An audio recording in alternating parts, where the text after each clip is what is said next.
大家好，我是橘子。今天聊一聊发面饼怎么做才能够饼皮酥脆，内里蓬松柔软。下面看看是怎么做的吧。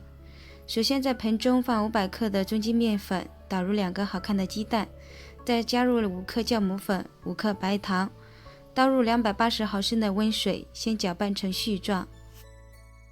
然后往盆中加30毫升的油，把它揉成面团，盖上盖子，放在家里温暖的地方，密封醒发至2倍大。接下来我们准备油酥，碗中放2勺面粉，加入适量的油，搅拌成像这种状态，放在一旁备用。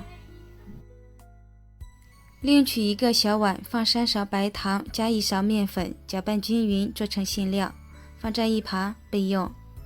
面团发酵好之后，里面会有很多的小气孔，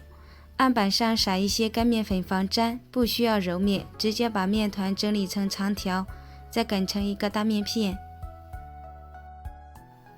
然后倒上我们调好的油酥，把它涂抹均匀，再由一边给它卷起来，切成均匀的剂子，把剂子的4个角往中间按压对折，整理成一个小圆球，再把它按扁，包上馅料，用虎口的方式把口收紧捏合，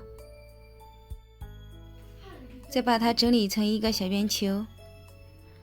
放在案板上，拿出第一个做好的剂子，擀成椭圆形，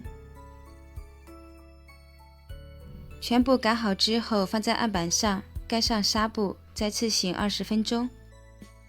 20分钟之后，我们在锅内刷上适量的油，把饼放进锅中，盖上盖子，用中火先烙2分钟。2分钟之后，我们给饼翻一个面，这样才可以受热均匀。然后再继续烙制，直到把饼烙至2面金黄，用铲子按压，能够快速回弹，就可以出锅啦。用这个和面比例和做法做出来的饼，饼皮是酥脆的，内里蓬松柔软，真的非常的好吃。